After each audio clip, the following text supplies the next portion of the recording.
وہ بہت دلچسپی سے نگین کو دیکھ رہا تھا۔ صرف ایک ذرا سی محبت کے اظہار نے اس کے نازک سے وجود کو کیسی روشنی بھر دی تھی۔ وہ اتنی نروس تھی کہ نگاہ اٹھا کر ارتزا کو بھی دیکھ نہ پا رہی تھی۔ وہ بے ساختہ مسکرایا تھا۔ نگین، تم وہ بولڈ سی لڑکی ہرگز نہیں ہو جسے میں نے اس پہلی ملاقات میں دیکھا تھا۔ یاد ہے تم نے کتنے دعوے سے کہا تھا تم بزدل ہرگز نہیں ہو، اور اسی کانفیڈنس کے زوم میں اپنی گاڑی میں مجھے لفٹ بھی دی تھی۔ ارتزا نے ہاتھ بڑھا کر اس کی تھوڑی کو چھو کر چہرہ اٹھایا تھا۔ اب کہاں ہے وہ کانفیڈنس جو مجھ جیسے مرد کو بھی آڑے ہاتھ لے گیا تھا؟ آج تمہاری بولڈنس کہاں گئی نگین؟ شاید اب میں بولڈ نہیں رہی۔ وہ ہاتھوں میں آئے پسینے کو آنچل کے بلو سے صاف کر رہی تھی۔ کیوں؟ اب کیا ہوا؟ وہ اپنی مسکراہٹ چھپا رہا تھا۔ اب نگین نے نظریں اٹھا کر سامنے بیٹھے ارتزا کو دیکھا۔ اس کی شوخ مسکراہٹ اب بھی ہونٹوں پر کھیل رہی تھی۔ وہ خجالت سے نظریں چرا گئی تھی۔ اب آپ کی جذباتیت نے ساری بولڈنس چرا لی ہے ارتزا، اور سچ یہ ہے کہ آپ کے ساتھ رہ کر میں پہلے جیسی بولڈ رہنا بھی نہیں چاہتی۔ اس کی آواز میں ہلکی سی نمی اتر آئی تھی۔ ارتزا نے اس کا ہاتھ تھام لیا تھا۔ لیکن یہ بہت غلط بات ہوگی نگین، میرا ساتھ تمہارا حصار ضرور ہے اور تم اس میں رہ کر سدا محفوظ اور خوش بھی رہو گی، لیکن تمہاری پرسنل بولڈنس تمہارا ہتھیار ہے میری جان۔ وہ یوں ہی رہنی چاہیے، کیونکہ مرد کی محبت عورت کو کبھی بزدل نہیں بناتی، وہ ہر حال میں اس کا اعتماد بڑھاتی ہے۔ مجھے بھی تم میں وہی بلیک بیلٹ ہولڈر والا اعتماد چاہیے۔ تم ویسی اچھی لگتی ہو، لیکن میں آپ کے سامنے ہار جاتی ہوں ارتزا، شاید آپ مجھ پر حاوی ہو گئے ہیں۔ وہ ہچکچا کر سچ بھی کہہ گئی تھی۔ تو کیا ہوا؟ تم مجھ پر حاوی ہونے کی کوشش کرو، یہی تو بولڈنس ہوگی۔ نہیں، ایک لڑکی آپ کی طرح بولڈنس کا مظاہرہ نہیں کر سکتی۔ کیوں نہیں کر سکتی؟ جب مجھے اعتراض نہیں تو تمہیں کس بات کی پریشانی ہے؟ پریشانی کی بات نہیں ہے ارتزا، میں ایک لڑکی ہوں اور میری حیا کا تقاضا کچھ اور ڈیمانڈ کرتا ہے۔ اچھا، مثلاً کیا؟ وہ جیسے اسے جج کر رہا تھا، لیکن وہ اپنا پوائنٹ آف ویو کہنے میں جھجکی نہیں تھی۔ مثلاً شرم ایک عورت کا تحفظ کرتی ہے، اسے دوسری تمام عورتوں سے ممتاز کرتی ہے۔ یہ شرم ہی ہے جو اسے اپنے شوہر کے سہارے زندگی گزارنا سکھاتی ہے۔ وہ اس کی وفادار رہتی ہے۔ کیا آپ نہیں چاہتے کہ میں آپ کی وفادار رہوں، صرف آپ کے لیے جیوں؟ ہاں، کیوں نہیں، یہی میری خواہش ہے نگین، لیکن میں تمہیں بولڈنس کے پردے میں بے حیا ہونے کو نہیں کہہ رہا۔ لڑکی بولڈ بھی ہو تو کیا شرمانا چھوڑ دیتی ہے؟ نہیں نگین، میرا مطلب کچھ اور ہے۔ اس نے دھیرے سے اس کے ہاتھ کو سہلایا تھا۔ میں تمہیں پر اعتماد اور دبنگ دیکھنا چاہتا ہوں، بالکل ویسا جیسا لوگ عموماً کہتے ہیں کہ ہر کامیاب مرد کے پیچھے ایک عورت ہوتی ہے۔ کیا میری کامیابی کے پیچھے تمہاری ایفرٹ نہیں ہو سکتی؟ ہو سکتی ہے، لیکن آپ نے یہ مقولہ ادھورا کہا ہے۔ اس نے ذومعنی مسکراہٹ سے ارتزا کو دیکھا تھا۔ اچھا، اس کی مسکراہٹ کے کھلتے رنگوں کو بھانپ کر ارتزا قدرے تحیر سے بولا، پورا مقولہ کیا ہے؟ پورا مقولہ عورت کو نہیں، مرد کو بھی کاؤنٹ کرتا ہے۔ وہ ایسے کہ ہر عورت کے پیچھے بھی مرد ہوتے ہیں، کئی مرد جو اسے بزدل بنا دیتے ہیں، ناکام کر دیتے ہیں، جیسے۔ نگین نے ادھوری بات کے ساتھ مکمل سنجیدگی سے ارتزا کی آنکھوں میں دیکھا تھا۔ جیسے اپنی زندگی میں خود بگ ٹائیگر نے میری زندگی کا مفہوم بدل ڈالا ہے ارتزا، اور وہ دو مجرم جو میرے ہاتھوں مرے، میری زندگی کا سکھ چین لے گئے۔ پاپا کو مار کر انہوں نے میری بولڈنس بھی ختم کر دی، میرا اعتماد چھین لیا ہے مجھ سے۔ آپ جانتے ہیں ارتزا، اس نے اپنا ہاتھ ارتزا کے ہاتھ سے نکال کر اس کے دونوں ہاتھ اپنی گرفت میں جکڑ لیے تھے۔ مجھے پاپا ہر ایک پر جلد بھروسہ کرنے پر اکثر ٹوکتے تھے۔ انہیں لگتا تھا میں بہت معصوم ہوں، مجھے کوئی بھی آ کر نقصان پہنچا سکتا ہے۔ شاید میرے خود پر بھروسے نے انہیں توڑ ڈالا تھا۔ ارتزا، میں نے پاپا کو بچانے میں جس بولڈنس کا مظاہرہ کیا، وہی بولڈنس میرے گلے پڑ گئی اور میں نے دو آدمیوں کے خون سے اپنے ہاتھ رنگ ڈالے، لیکن آج… وہ بات کہتے کہتے رو پڑی تھی۔ آج آپ کی محبت تازہ ہوا کے جھونکے کی طرح مجھے شاد اور ہلکا کر گئی ہے۔ میں پھر سے جی اٹھی ہوں ارتزا، اور اب اس محبت کو کھونا نہیں چاہتی۔ پاپا کے بعد آپ نے مجھے بتایا کہ میں کسی کے لیے کتنی اہم ہوں۔ پلیز ارتزا، مجھے اپنی زندگی سے دور نہ کیجیے گا۔ میں پاپا کے بعد آپ کی محبت کھونا نہیں چاہتی۔ میں ناکامی کی زندگی جی نہیں پاؤں گی۔ وہ اسے دیکھتے ہوئے اپنے اشک پلکوں میں چھپانے کی کوشش کر رہی تھی۔ اس پل وہ واقعی جذباتی اور مزمل سی تھی، یوں جیسے ایک طویل فاصلہ بھاگتے طے کرنے میں وہ تھک چکی تھی۔ ارتزا کے دل پر جیسے شبنم سی برسی تھی۔ اس کی آنکھوں میں ہلکی سی نمی کب اتری اسے پتہ ہی نہ چلا تھا۔ وہ کچھ سانتیں چپ چاپ نگین کو دیکھتا رہا، پھر اپنے ہاتھ نگین کے اداس ہاتھوں سے چھڑا کر اس نے بیچ میں رکھی کھانے کی ٹرے پر ایک کرتے ہوئے بڑی نرمی اور اپنائیت کے ساتھ نگین کو اپنے سینے میں بھینچ لیا تھا۔ اس کے معطر لامبے ریشمی بالوں والے سر اپنے چہرے پر ٹکائے محبت سے کہا، میں تمہاری زندگی سے ہر ناکامی مٹا دوں گا نگین، یاد رکھو میری محبت ہی نہیں، میں خود بھی تمہارا ہوں۔ تمہیں ان پل پل بدلتے حالات میں خود کو سنبھالنا ہوگا، ان آندھیوں سے لڑنا ہوگا جو زندگی کے منظر کو واضح ہونے نہیں دینا چاہتی۔ کچھ وقت گزر جانے دو نگین، پھر ثابت کروں گا میں کہ تم میرے لیے کیا حیثیت رکھتی ہو۔ تمہیں صرف ایک وعدہ کرنا ہوگا مجھ سے کہ تم زندگی میں کسی بھی موقع پر کمزور نہیں ہوگی، چاہے حالات کچھ بھی ہوں۔ تم قدم اکھڑنے نہ دو گی، ہمیشہ کھڑی رہو گی۔ کیا تم ایسا کرو گی نگین؟ اس نے نگین کو خود سے جدا کرتے دوبارہ اپنے مقابل کیا تھا۔ جی، نگین نے پلکیں جھپک کر جیسے اقرار کیا تھا۔ تب ارتضیٰ نے اس کے اشکوں کو بہنے سے روکا تھا۔ نگین، آج تم نے ایک غلطی کی ہے، جسٹ لائک اے بلنڈر۔ میں جو بات امی اور ماہا سے چھپانا چاہتا تھا وہ بات تم نے علی اعلان کہہ ڈالی۔ کچھ باتیں صرف دل میں رکھنے کی ہوتی ہیں احمق لڑکی، کیونکہ ہر بات شیئر نہیں کی جا سکتی۔ I am sorry. نگین نے شرمساری سے سر جھکا لیا تھا۔ آپ میری کیفیت کو سمجھ نہیں سکتے ارتضیٰ، لیکن یہ ضروری تھا آج، کیونکہ میری زندگی کی وہ بھیانک شفاف حقیقت ہم دونوں چاہیں بھی تو چھپا کر نہیں رکھ سکتے تھے۔ ہمارے نکاح کو کچھ دن ہوئے ہیں اور اب میں اس گھر کا حصہ ہوں، سو اپنی حیثیت دیکھتے ہوئے میرے نزدیک یہی وقت بہتر تھا کہ امی کو سب کچھ سچ سچ بتا دوں۔ انہیں آنے والے وقت میں کم سے کم یہ گلہ نہ رہے کہ میں قاتل ہو کر بھی ان کی نظروں سے خود کو چھپاتی رہی ہوں۔ اور آپ جانتے ہیں ارتضیٰ، وہ اضطراری انداز میں اپنی انگلیاں مروڑ رہی تھی، آنے والا کل عدالتی کارروائی کے نتیجے میں کوئی بھی گل کھلا سکتا ہے۔ امی باہر کے کسی بھی شخص کے ہاتھوں ایموشنل بلیک میل ہو سکتی ہیں۔ کوئی بھی شخص انہیں یہ کہہ کر بہت آسانی سے مجھ سے بدظن کر سکتا ہے کہ ان کی بہو 2 لوگوں کی قاتل ہے۔ یہ کٹیلا احساس اگر ان کی سوچ پر حاوی ہو گیا تو وہ لمحہ جذبات کی آندھی بن کر ایک ماں کی محبت کو نفرت میں بدل سکتے ہیں۔ تب شاید وہ آپ کی زندگی میں میری حیثیت کو قبول نہیں کر سکیں گی، اور اگر ایسا ہو گیا ارتضیٰ تو میں مر جاؤں گی۔ میں آپ کو خود سے دور ہوتا نہ دیکھ سکوں گی، میرے پاس زندگی گزارنے کی کوئی اور وجہ نہ رہ جائے گی۔ اس کی آواز بھیگ چلی تھی، بھیگی پلکوں کے کناروں پر اشک ستاروں کی طرح پھر جھلملانے لگے تھے۔ اس کے بے قراری اور اضطراب اتنا واضح تھا کہ ارتضیٰ نے پریشانی سے اس کے سر پر اپنا ہاتھ رکھ دیا تھا۔ ایسا کبھی نہ ہوگا نگین، مجھ پر بھروسہ رکھو، میں نے کہا نا، بس یہ وقت گزر جانے دو، میں تمہیں یہ اعتبار دلا دوں گا کہ تم میرے لیے کتنی لازم اور ملزوم ہو۔ رہ گئی امی تو ان کی فکر مت کرو، وہ جذباتی ضرور ہیں لیکن حقائق تسلیم کرنے میں دیر نہیں لگاتی۔ اگر آنے والے دنوں میں انہیں یہ حقائق کسی بھی طرح معلوم ہو گئے تو وہ پہلے مجھ سے بات کریں گی، تمہیں کبھی ضد کرنے کی کوشش نہیں کریں گی۔ Maybe you are right, اس نے اشک پونچھے تھے، لیکن یہ طے ہے کہ کوئی ماں اپنے اکلوتے بیٹے کی بیوی پر کلنک کا داغ برداشت نہیں کر سکتی۔ پھر مجھ پر تو قتل کا الزام عائد ہے، ماں خواہ آپ کی ہو یا کسی دوسرے کی، اسے اس شفاف حقیقت کو قبول کرنے کے لیے وقت درکار ہوگا۔ سو ارتضیٰ، میں نے اسی وقت کی بچت کی ہے اور کسی دوسرے کے کچھ کہنے سے پہلے ہی خود سے سب سچ کہہ سنایا ہے۔ مجھے امید ہے کہ اب وہ یا گھر کا کوئی فرد مجھ سے بدظن نہ ہوگا، کسی کو ایموشنل بلیک میلنگ مجھ سے متنفر نہ کر سکے گی۔ چلو ٹھیک ہے، اگر تم مطمئن ہو تو میرا اعتراض بیکار ہے۔ ارتضیٰ نے اس کی دلیل پر ہنس کر ہاتھ جھاڑے تو اس کی ادا پر مسکرا دی تھی، پھر ٹرے کھینچ کر سامنے رکھتے ہوئے بولی، کھانا بالکل ٹھنڈا ہو چکا ہے، کیا میں گرم کر لاؤں؟ نہیں یار، مگر ٹھنڈے سے یاد آیا، آج موسم کچھ زیادہ سرد نہیں ہے۔ ارتضیٰ نے مصنوعی جھجھری لے کر دونوں ہاتھ رگڑے تو نگین نے جلدی سے اٹھ کر کھڑکیاں بند کر دیں اور پردہ کھینچ کر بولی، اب ٹھیک ہے، میں نے سرد ہوا کا راستہ بند کر دیا ہے، اس طرح آپ کو سردی کا احساس تھوڑا کم ہوگا۔ شٹ، تم میرا اشارہ سمجھتی ہی نہیں یار، میں کچھ اور کہہ رہا تھا۔ وہ اسے گرم نگاہوں سے دیکھ کر ہنس دیا تھا۔ کیا مطلب؟ نگین دھک سی ہو کر اسے دیکھنے لگی۔ آج ارتضیٰ کا موڈ خاصا خطرناک ہو رہا تھا۔ وہ ہر لمحہ بدلتے روپ کے ساتھ اس کے سامنے تھا، اس کی آنکھیں بھی ضرورت سے زیادہ بول رہی تھیں، پھر بھی وہ ٹال گیا تھا۔ میرا کوئی مطلب نہیں ہے۔ ادھر نگین کی الجھن مزید بڑھ گئی تھی۔ ارتضیٰ کی باتیں خوبصورت تھیں لیکن شاید وہ بہک رہا تھا۔ ایک جوان مرد کے پرجوش جذبات کو وہ اور کتنی دیر تک روک سکتی تھی؟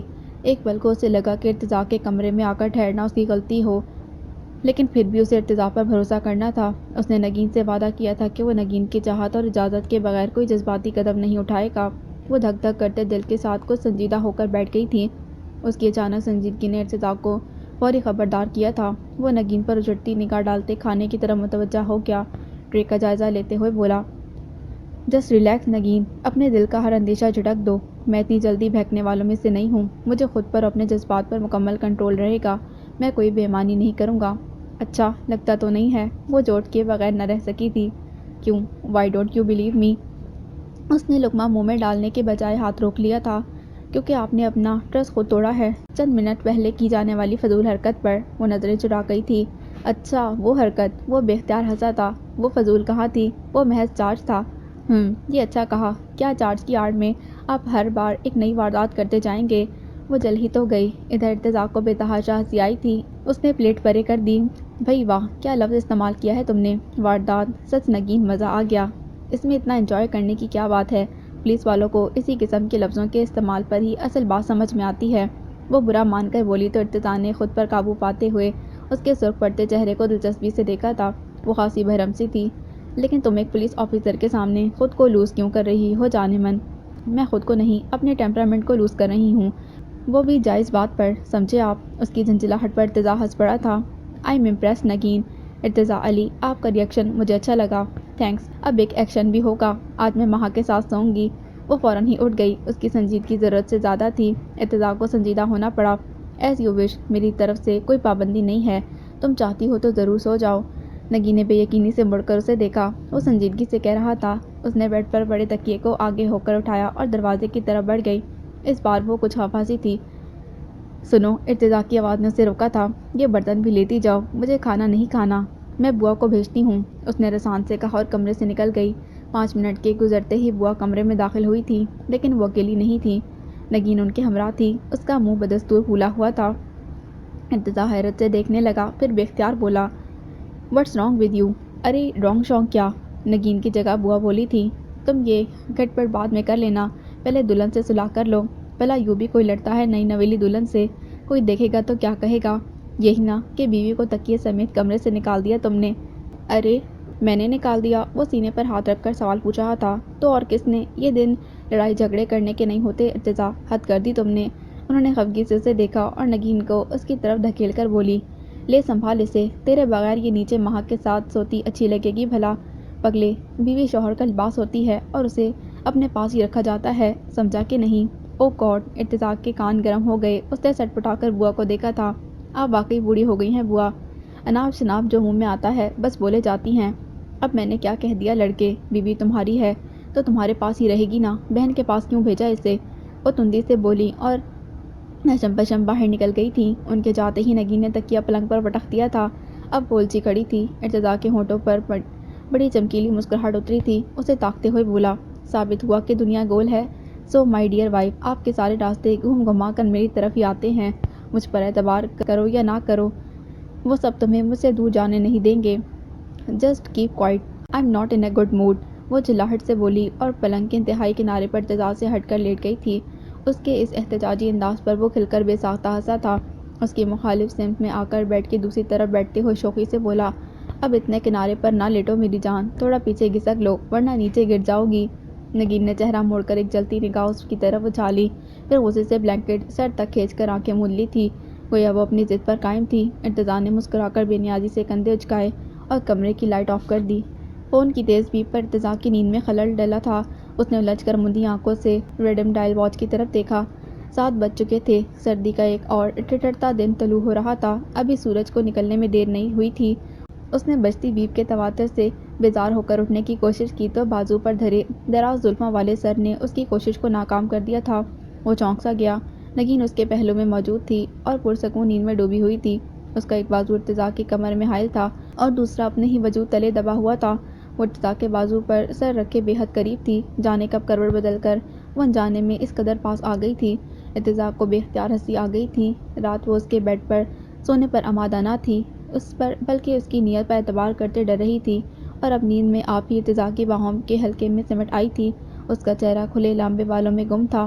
ارتضیٰ نے آہستگی سے بالوں کو سمیٹ کر چہرہ دیکھا تو جیسے اگتا سورج کمرے میں بھی طلوع ہو گیا تھا، وہ پریوں کے دیس میں گم تھی۔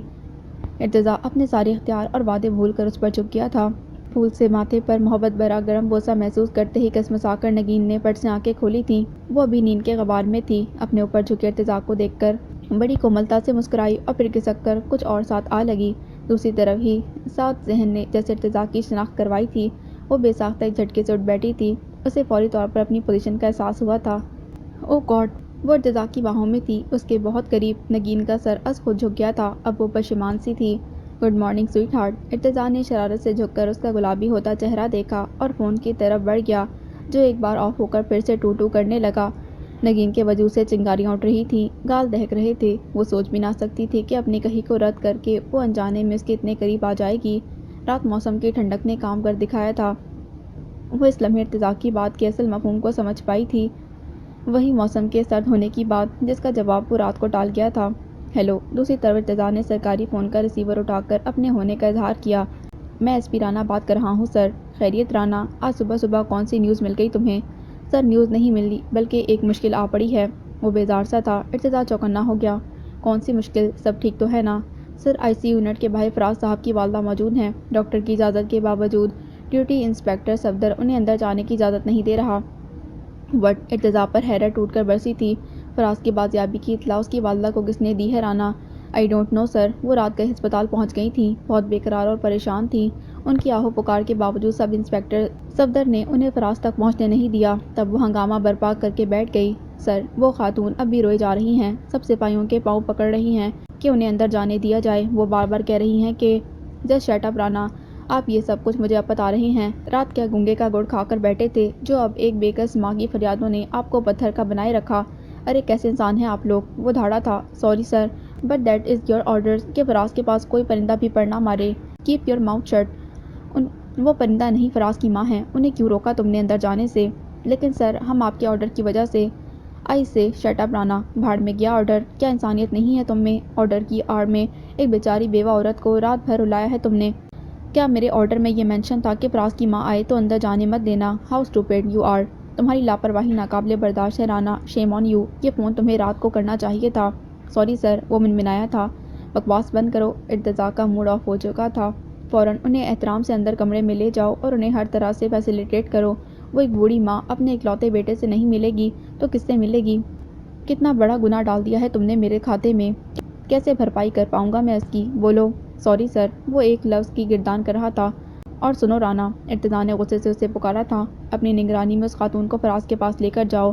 جب وہ ملے تو چائے پانی کا بھی پوچھو. میرے ہاسپٹل آنے تک اس عورت کو VIP سروس ملنے چاہیے. Do you understand? Yes sir but sorry sir. کیا میں ایک سوال پوچھ سکتا ہوں؟ رانا کچھ گھبرا گیا تھا. ہاں پوچھو. ارتضیٰ نے تحکم سے اجازت دی. سر فراز کی والدہ کیا آپ کی سر کیا وہ آپ کے رشتہ دار ہیں؟ انسانیت سب سے بڑا رشتہ ہے SP رانا. کیا تمہاری ماں کی عزت کرنے والا تمہارا رشتہ دار ہی ہوگا؟ نو سر. وہ شرمندہ ہو گیا. میرا سوال غلط تھا شاید نہیں یقیناً. مائیں قابل احترام ہے رانا. خواہ کسی کی بھی ہوں ان کی عزت کرنا میرا تمہارا ہم سب کا فرض ہے. You know. Yes sir. You are right. I am so sorry. That's all right. Inspector Safdar کو ساتھ لو اور 1 سیکنڈ کی تاخیر کیے بغیر میرا آرڈر پورا کرو. Is that clear? یس سر. اس نے مستعدی دکھائی تھی. I obey your order. Okay. Anything else? Irtaza کا روبدار لہجہ برقرار تھا. No sir nothing else. SP Rana نے رابطہ منقطع کر دیا. ایڈیٹس. ارتضیٰ نے ٹیبل پر پڑے بال پوائنٹ کو اٹھا کر دور پھینک دیا تھا. اسے اب تلا غصہ آ رہا تھا. اب بھی اس کی پیشانی شکٹوں کے جال سے بھر رہی تھی. وہ سیدھے ہاتھ کی 2 انگلیوں سے سر بجا رہا تھا یوں جیسے کسی الجھن کو دور کرنے کی کوشش کر رہا ہو. اس کی اپنے ماتحت سے کی جانے والی گفتگو نگین کی سماعت میں پڑ چکی تھی. اسے ٹیبل کے پاس سوچ میں ڈوبا دیکھ کر وہ بستر سے اٹھ کر قریب چلی آئی تھی. ارتضیٰ کا چہرہ سنجیدگی کے سائے میں تھا. نگین کو پاس دیکھ کر وہ اسی سنجیدگی سے بولا. سمجھ نہیں آ رہا فراز کی والدہ کو فراز کے بارے میں اطلاع کس نے دی ہے؟ دس از ویری اسٹرینج. شاید آپ کے کسی سپاہی نے ہی دی ہوگی. نگین نے پرسوچ انداز میں جواب دیا. نہیں. ارتضیٰ نے نفی میں سر ہلایا. میرے سپاہی میرے آرڈرز کو رد کرنے کی ہمت نہیں کر سکتے. کیا یہ پریشانی کی بات ہے ارتضیٰ؟ نگین کو فکر ہونے لگی تھی. ہاں میں کچھ الجھ رہا ہوں یار. یہ کچھ ٹھیک نہیں ہوا. وہ اب بھی سر پر دباؤ ڈال رہا تھا. برا بھی کچھ نہیں ہوا. آنٹی کو فراز کی بازیابی کا پتہ چلا تو ظاہر ہے وہ دم ساتھ کر گھر بیٹھی تو نہ رہیں گی. انہیں اس خوشخبری کے بعد فراز سے ملنے کے لیے ہاسپٹل آنا ہی تھا. آنا تو تھا لیکن اس طرح نہیں. سرد رات کے سناٹے میں یوں بے یار و مددگار ایک تنہا بوڑھی عورت ہسپتال چلی آئے اور برستی بارش میں گھر سے نکلتے یہ بھی نہ سوچے کہ کسی حادثے کا شکار ہو سکتی ہے. بہت عجیب سا لگتا ہے نگین. وہ ایک بے چینی اور بے قراری میں تاحال گھرا کھڑا تھا. نگین نے اس کی پریشانی کو پل بھر محسوس کیا پھر اپنے طور پر سمجھاتے ہوئے بولی. دراصل آپ ایک پولیس آفیسر ہیں ارتضیٰ. ہر چیز کو شک اور شبے سے دیکھنا آپ کی عادت ہو سکتی ہے لیکن شاید اسی لیے آپ اس چھوٹی سی بات پر بھی غور نہیں کر بیٹھے. شاید اسی لیے آپ اس چھوٹی سی بات پر بھی غور کرنے بیٹھ گئے ہیں. آپ خود سوچئے فراز اپنی ماں کا اکلوتا بیٹا ہے. اس کی واحد دولت. اغوا کے بعد اس کے اچانک مل جانے کی خبر وہ خوشی ہے جس میں کوئی بھی ماں نہ بارش کو برستا دیکھے گی اور نہ ہی رات کی تاریکی کو. ایسی باتیں ان لمحات میں بے معنی ہو جاتی ہیں. سو آپ بھی بے قرار نہ ہوں. آنٹی کو بہرحال اسپتال آنا ہی تھا. ہو سکتا ہے تمہارا تجزیہ درست ہو لیکن بات دل کو نہیں لگتی. دال میں کچھ کالا ہے نگین. ارے چھوڑیے نا. آپ بھی کیا ایک معمولی بات کے پیچھے پڑ گئے ہیں ارتضیٰ. نگین نے ہنس کر ہلکے پھلکے انداز میں اس کا دھیان بٹانا چاہا تو وہ جیسے چڑ گیا. Please be serious. ایسے اہم معاملات میں چھوٹی باتیں بھی قابل توجہ ہوتی ہیں نگین. اگر انہیں نظر انداز کر دیا جائے تو الجھن کا سرا ڈھونڈنا مشکل ہو جاتا ہے. اس طرح تو ہم کوئی سراغ نہیں لگا سکتے. آئی ایم سوری، وہ شرمسار ہو گئی. میں صرف آپ کی وجہ سے ایسا کہہ رہی تھی. But this is none of your business. آئندہ میرے معاملات میں دخل اندازی مت کرنا، اوکے؟ اس نے انگلی اٹھا کر دس سے وارن کیا تھا. نگین چپ سی ہو کر اس کی شکل دیکھنے لگی. وہ بے صاف خجل ہوئی تھی. ادھر ارتضیٰ نے پرواہ نہیں کی. اس کی بے چینی تھی کہ کم ہونے میں نہ آ رہی تھی. وہ ٹیبل سے ہٹ کر پھر بستر پر آ بیٹھا تھا. بےقرار نظریں فون سیٹ پر جمی ہوئی تھیں. میں نیچے جا رہی ہوں، آپ آئیں گے یا میں ناشتہ ادھر ہی کمرے میں ہی بھیج دوں؟ نگین نے ہولے سے پوچھا. وہ چونک کر اس کی طرف متوجہ ہوا تھا. چند ساتیں وہ اسے گھورتا رہا، پھر اسے اپنے پاس بیٹھنے کا اشارہ کرتے سنجیدگی سے بولا. تم ابھی نیچے نہیں جاؤ گی؟ ادھر بیٹھو، مجھے چند باتیں کرنی ہیں تم سے. نگین کسی اعتراض کے بغیر پلنگ پر بیٹھ گئی تھی. وہ گود میں ہاتھ دھرے ارتضیٰ کے بولنے کی منتظر تھی. وہ کچھ دیر گمسم رہا، پھر سر اٹھا کر اسے بغور دیکھتے ہوئے بولا. سوچ سمجھ کر جواب دینا نگین. تمہارے خیال میں ریاض صاحب وہ بلیک فائل کہاں چھپا سکتے ہیں؟ کون سی فائل؟ وہ جیسے غائب دماغی سے بولی تھی. ارتضیٰ کے چہرے کا زاویہ فوری بدلا. تب کر بولا. وہ بلیک فائل جس میں داستانِ امیر حمزہ لکھی ہے. داستانِ امیر حمزہ؟ اس نے فوراً بے خیالی میں دہرایا تو ارتضیٰ سلک سا گیا تھا. بیزاری سے بولا. یار کیوں بلا وجہ ستانے کو بیٹھی ہو؟ کیا تم نہیں جانتی کون سی بلیک فائل؟ سوری، میرا دھیان کہیں اور تھا. وہ نادم تھی. پلیز اپنا دھیان میری باتوں کی طرف رکھو. میں نے کہا نا سوچ سمجھ کر جواب دینا. میں اس وقت بہت سنجیدگی سے بات کر رہا ہوں. اوکے. وہ سر ہلا کر رہ گئی. ارتضیٰ اس کے جواب کا منتظر رہا، مگر نگین چپ تھی. وہ تلملایا تھا. اب کچھ کہو نا، میں نے کچھ پوچھا ہے تم سے؟ کیا پوچھا ہے آپ نے؟ وہ سادگی سے بولی تو ارتضیٰ نے بامشکل خود کو چیخ پڑنے سے روکا تھا. میں نے پوچھا تھا تمہارے پاپا بلیک فائل کہاں چھپا سکتے ہیں؟ اس نے سوال دہرایا تھا. دیکھیے، میں یقین سے کچھ نہیں کہہ پاؤں گی. پاپا بہت صاف اور کھڑے انسان تھے. ان کا کوئی پرسنل سیکرٹ نہیں تھا. انہوں نے اپنے ہر معاملے میں مجھے شامل رکھا ہے. پھر بھی میں نہیں جانتی وہ فائل کہاں چھپا سکتے ہیں. بہت سی جگہ ہیں، کیا کہوں؟ اوکے چلو یہ بتاؤ، فائل چھپانے کے لیے گھر موزوں جگہ تھی یا ریاض صاحب کا آفس؟ ارتضیٰ نے گھما پھرا کر پھر سے وہی بات پوچھی تھی، لیکن وہ سمجھی ہی نہیں تھی. کچھ دیر سوچتے رہنے کے بعد بولی. آفس میں کوئی خاص جگہ نہیں ہے. پورا ایریا اوپن ہے. ایک بڑے ہال نما کمرے میں سارے ورکرز پوشن بنا کر اپنی سیٹس پر بیٹھتے ہیں. ہال کی سائڈ پر صرف 3 کمرے ہیں. ایک پاپا کا، دوسرا فراز کا اور تیسرا کمرہ وزٹر روم ہے. آپ اسے کامن روم بھی کہہ سکتے ہیں. ادھر کوئی سیف یا لاکر ٹائپ کی چیز نہیں ہے. الماریاں بہت ہیں، مگر ان کبرڈز میں فائلوں کے بیچ ایک بلیک فائل کو چھپانا پاسبل نہیں ہے، کیونکہ وہاں ہر لمحہ کوئی نہ کوئی فائل کسی بھی ورکر کی ضرورت ہوتی ہے، اور وہ کئی بار آ کر کوئی بھی فائل وہاں سے اٹھا لے جاتے ہیں. اس کنڈیشن میں بلیک فائل کی سیفٹی ممکن نہیں رہتی. دن بھر فائلوں کو اٹھا پٹک میں بلیک فائل کو ورکرز کے ہاتھوں کھلونا نہیں بنایا جا سکتا. ہاں، پاپا کے کیبن میں اس کی گنجائش نکل سکتی ہے. آپ کو ان کے پرسنل کیبن کی تلاشی لینی چاہیے. ہو سکتا ہے فائل وہاں ہو. وہ اپنی کہہ کر ارتضیٰ کی صورت تکنے لگی تھی، جو پوری توجہ سے اسے سن رہا تھا. اس کے چپ ہوتے ہی بولا تھا. نہیں، پاپا کے کیبن میں فائل نہیں ہے. اگر ہوتی تو بگ ٹائیگر کے گنڈے اب تک اسے ہتھیا چکے ہوتے. کیا مطلب؟ وہ بے طرح چونکی تھی. یہ بات تم نہیں جانتی نگین. چند دن پہلے بگ ٹائیگر کے کچھ لوگ ریاض صاحب کے آفس میں گھس آئے تھے. انہوں نے جاوید کو مارا پیٹا اور شدید زخمی کر دیا. آفس میں چند ورکرز اوور نائٹ ڈیوٹی پر تھے. بگ ٹائیگر کے گنڈوں نے انہیں کامن روم میں لاک کر کے پورے آفس کی تلاشی لی تھی اور ناکام لوٹے تھے. تو مطلب یہی ہے کہ فائل کہیں اور چھپائی گئی ہے. او گاڈ! نگین کی آنکھیں پھٹ گئیں. فراز کے بعد کیا وہ لوگ جاوید کو بھی؟ نہیں. ارتضیٰ نے فوراً اس کی بات کاٹ ڈالی. جاوید ٹھیک ہے. اس کو وہ ساتھ لے کر نہیں گئے. وہ زخمی تھا اور شکر ہے کوئی زخم سیریس نہیں تھا. اب وہ پہلے سے کافی بہتر ہے. لیکن یہ بات آپ کو مجھے بتانی چاہیے تھی ارتضیٰ. بتا دیتا تو تم کیا کر سکتی تھیں؟ تم خود بگ ٹائیگر سے چھپ کر اس گھر میں بند ہو. تم خود نشانے پر ہو نگین. جو آپ خطروں میں گھرا ہو، وہ بھلا دوسروں کے لیے کیا کر سکے گا؟ میں فون پر کم سے کم جاوید کی خیریت تو پوچھ سکتی تھی. اس کے طنز پر جزبز ہو کر بولی تو ارتضیٰ تمسخر سے مسکرایا. مجھے تم سے اس حماقت کی امید نہیں تھی. تم ایسی بیوقوفی کے علاوہ اور کیا کر سکتی ہو؟ بھلا اس میں بیوقوفی والی کیا بات ہے؟ وہ بھڑک گئی. یہی کہ میں تمہیں دوسروں کی نظر سے چھپائے پھرتا ہوں، اور تم ہو کہ فون پر اعلان کرنا چاہتی ہو کہ تم کہاں ہو. واہ نگین! ارتضیٰ کے استہزائی انداز پر وہ پشیمان ہو کر رہ گئی. مگر ایسا کب تک چلے گا ارتضیٰ؟ کیا اس بلیک فائل کی وجہ سے میں اپنے ورکرز کو یوں ہی تشدد کا نشانہ بنتے دیکھتی رہوں گی؟ کب ختم ہوگا یہ سلسلہ؟ آخر کب؟ یہ تب ختم ہوگا نگین جب ہمیں بلیک فائل ملے گی. فی الحال تمہارا پس پردہ رہنا ضروری ہے، تاکہ تم مجرموں کے ہاتھ نہ آ جاؤ. وہ بہت خطرناک لوگ ہیں نگین. تمہیں یہ بھی نہیں پتا تمہارے ہاتھوں مرنے والوں میں ایک بندہ بگ ٹائیگر کا چھوٹا بھائی پرنس تھا، اور اس کی موت بگ ٹائیگر کے لیے ناقابل برداشت ہے. Oh my God! وہ گھبرا کر اٹھ کھڑی ہوئی. چہرہ یکدم پیلا پڑ گیا تھا. وہ شاید کوکو پانے لگی تھی۔ یہ مجھ سے کیا ہو گیا؟ You just take it easy Nageen, بیٹھ جاؤ۔ ارتضیٰ نے ہاتھ پکڑ کر دوبارہ اسے کرسی پر دھکیل دیا تھا۔ بہت سی باتیں ایسی ہیں جو میں تمہیں بتانا ضروری نہیں سمجھتا، کیونکہ انہیں جان کر تم پریشان ہو جاؤ گی۔ پرنس کی موت نے بگ ٹائیگر کے غم اور غصے کو ہوا دکھا دی ہے۔ وہ پاگل کتے کی طرح تمہیں کھوجتا پھر رہا ہے اور اس نے تمہارا سراغ بھی پا لیا ہے۔ اب وہ جانتا ہے کہ تم ادھر میرے گھر میں ہو۔ اس کے غنڈے تمہیں دھمکا کر جا چکی ہیں، لیکن دوبارہ وہ کام نہیں کریں گے، کیونکہ تمہیں زندہ سلامت چھوڑنے کا مقصد صرف اتنا ہے کہ انہیں وہ بلیک فائل تمہارے ذریعے سے مل سکتی ہے، صرف اسی لیے کہ تم ریاض صاحب کی ہر سیکرٹ کی رازدار ہو سکتی ہو، کیونکہ تم ان کی بیٹی ہو، ان کی واحد اولاد۔ فائل اگر آفس سے نہیں ملی تو بگ ٹائیگر کو یقین ہوگا کہ تم اس جگہ سے واقف ہو جہاں وہ چھپائی گئی تھی۔ لیکن میں اس منحوس فائل کے بارے میں کچھ نہیں جانتی Irtaza, for God sake trust کیجیے مجھ پر۔ پاپا نے کبھی اس فائل کو لے کر مجھ سے کوئی بات نہیں کی۔ ہاں اتنا ضرور بتایا کہ وہ کسی فائل کی وجہ سے مجرم پیشہ چند افراد کی نظر میں آ گئے ہیں۔ وہ اس فائل کو کسی حکومتی ذمہ دار شخص کو سونپنا چاہتے تھے، لیکن موت نے مہلت نہ دی تھی۔ وہ فائل اب کہاں ہے؟ آئی سویئر میں کچھ نہیں جانتی۔ وہ گھبرا کر جیسے صفائی دے رہی تھی۔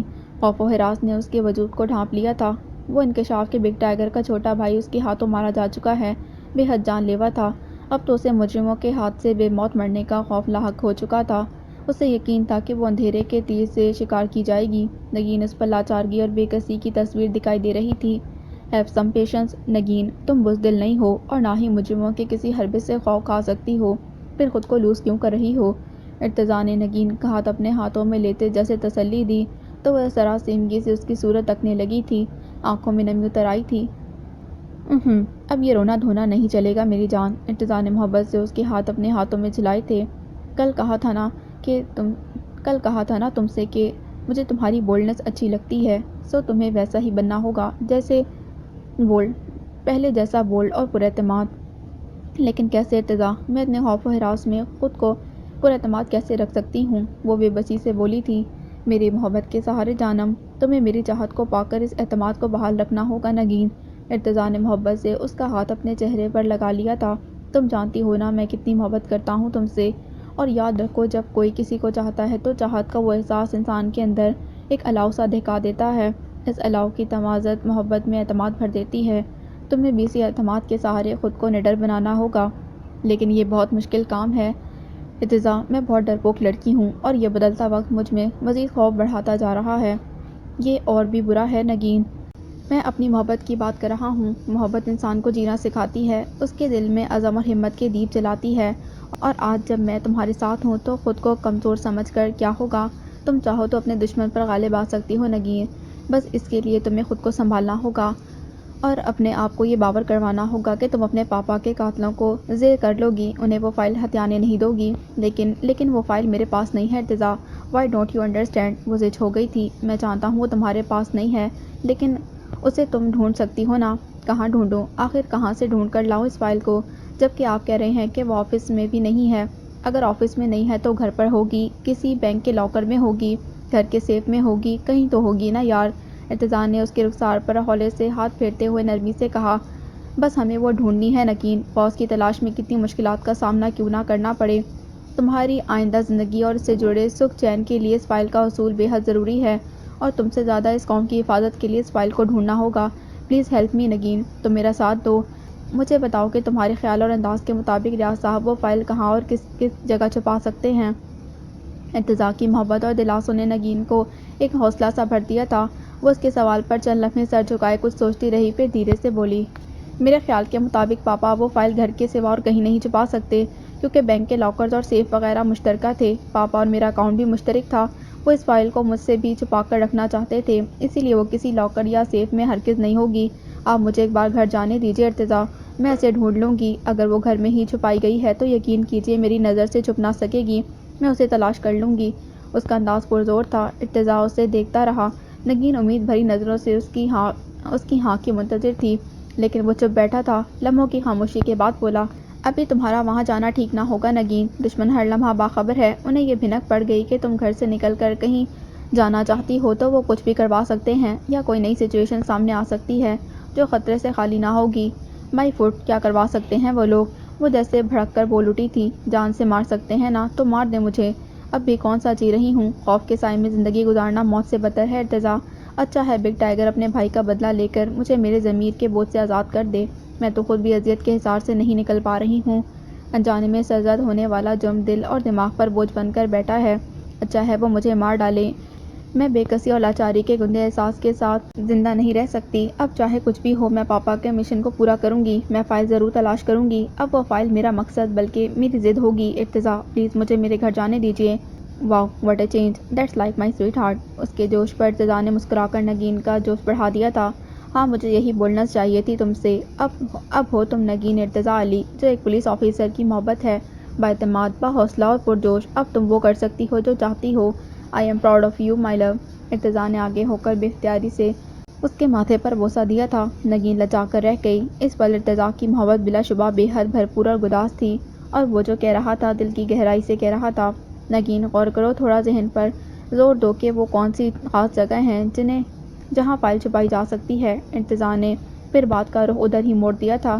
نگین نے پلکیں اٹھا کر اسے دیکھا اور پرسوچ انداز میں بولی، جگہیں بہت سی ہیں، مثلاً بیسمنٹ ہے، وہاں پاپا را مٹیریل یا وہ مال جو بہت بیش قیمت رہا ہو، نایاب ہو، وہ رکھوایا کرتے تھے۔ بیسمنٹ میں دیوار گیر بہت سے سیف ہیں جہاں ماما کی بہت سی چیزیں، زیورات اور ڈاکومنٹس پاپا سنبھال کر رکھتے تھے۔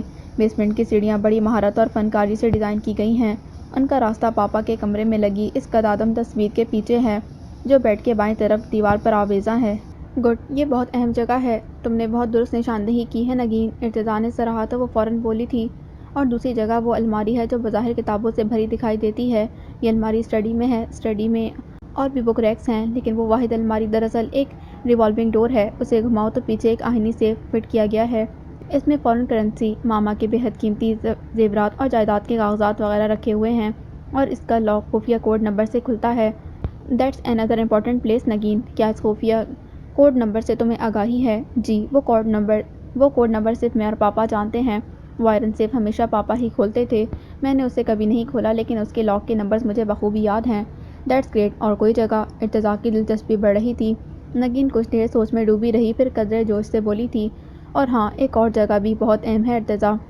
نیچے ہال میں چغتائی کا وہ فن پارہ جو آرٹ کا نادر نمونہ ہے، اس کے پیچھے بھی پاپا نے کئی خفیہ لاکرز بنا رکھے ہیں۔ وہ سب جدید سسٹم کے تحت کمپیوٹرائزڈ لاکڈ ہیں، جن کا پاس ورڈ ماما کا نام ہے اور اسی کی مدد سے کھولے جا سکتے ہیں۔ ہاؤ امیزنگ، کمال کا ذہن رکھتے تھے ریاض صاحب، انہوں نے بہت کچھ سیو کر رکھا ہوگا ان لاکرز میں، اور بہت ممکن ہے وہاں بلیک فائل بھی ہو۔ اینی وے، نام کیا ہے تمہاری ماما کا؟ ارتضیٰ نے اس کے پاپا کی ذہنیت کو سراتے ہوئے اگلا سوال پوچھا تھا۔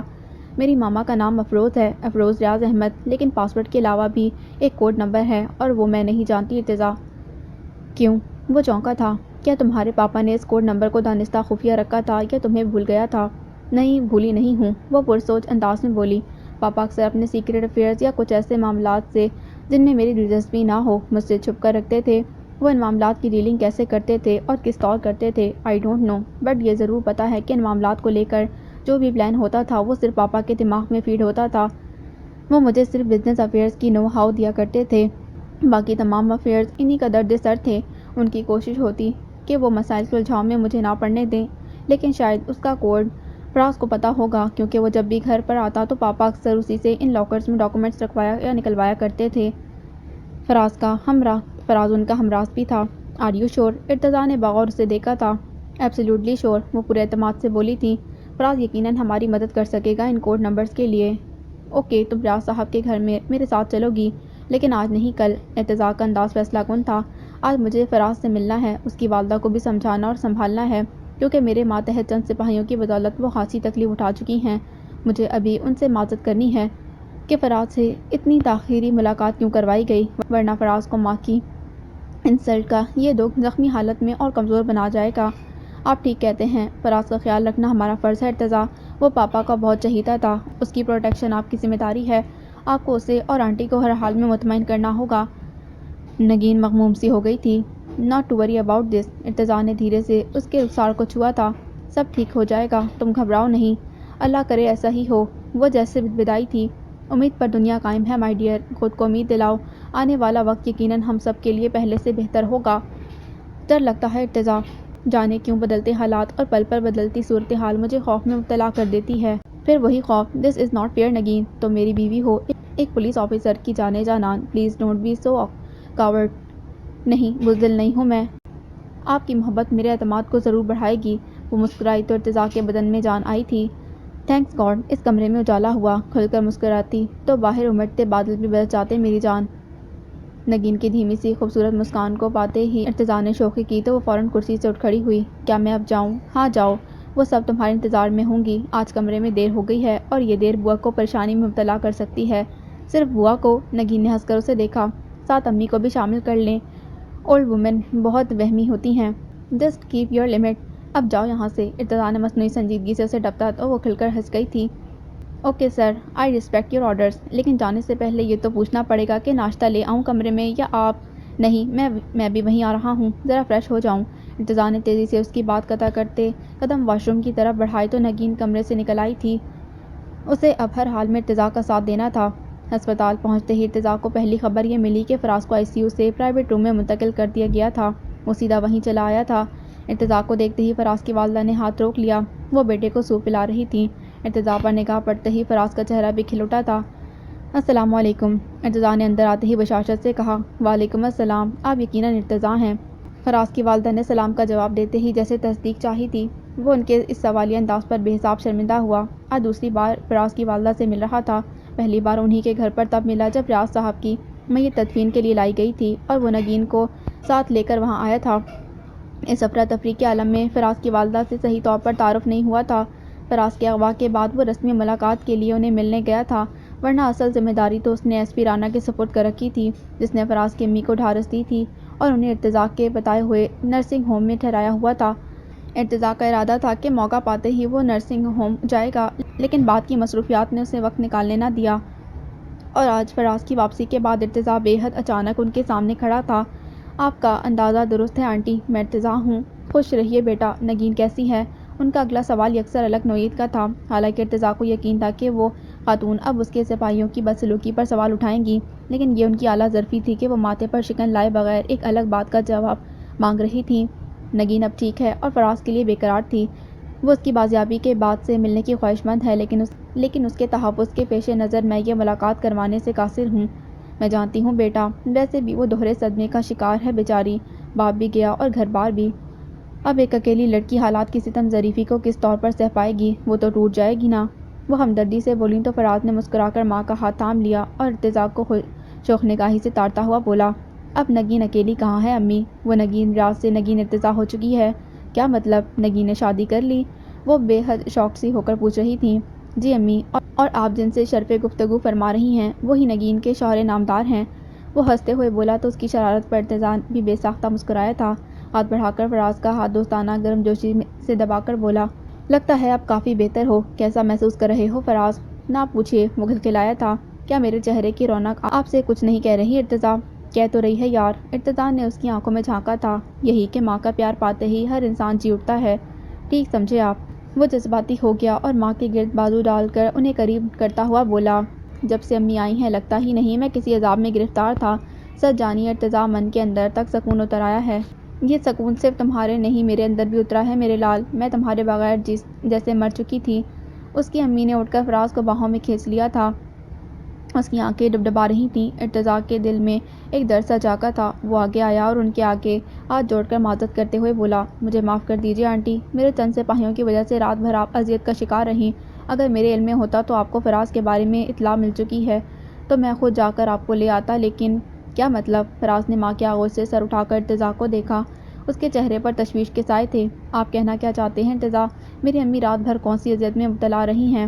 تب ارتضیٰ نے فراز کو اصل کہانی کہہ سنائی۔ سخت ہدایات کی وجہ سے سپاہیوں نے انہیں بیٹے سے ملنے نہیں دیا تھا، لیکن رانا کے فون کے بعد ارتضیٰ کے آرڈر پر فراز کی والدہ کو فوری طور پر کمرے میں جانے کی اجازت دے دی گئی تھی۔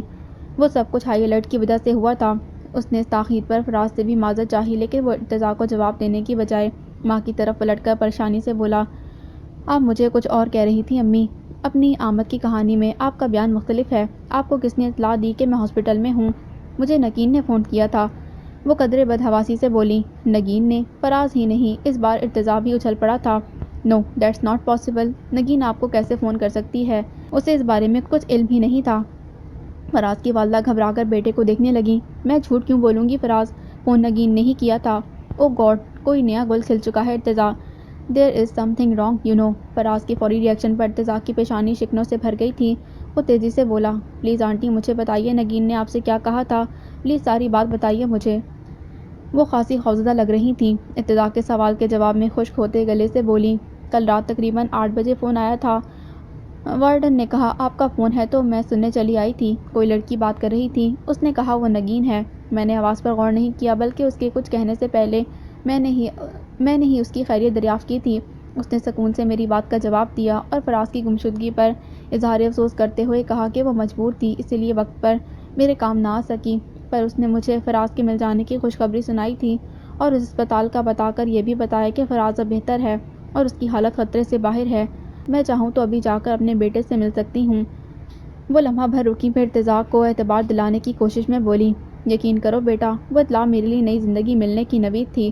میں خوشی کے مارے وہیں کھڑے کھڑے رونے لگی۔ ریسیور ہاتھ سے چھوٹ گیا تھا۔ ساری عورتیں میرے اطراف جمع ہو گئیں، سب کو اصل ماجرا جاننے کی لگ گئی تھی۔ تب میں نے انہیں فراز کی بازیابی کی خبر دی تو وارڈن نے نرسنگ ہوم کے واچ مین کے ہمراہ مجھے اسپتال روانہ کر دیا۔ واچ مین مجھے دروازے پر ہی چھوڑ کر چلا گیا تھا۔ ادھر پولیس والوں نے رات گئے تک مجھے بٹھائے رکھا تھا۔ میں نے منت سماجت کی، پاؤں تک پکڑے کہ ایک دکھیاری بیٹے کے غم میں تڑپتی ماں کو نہ روکیں، مگر شاید وہ مجبور تھے۔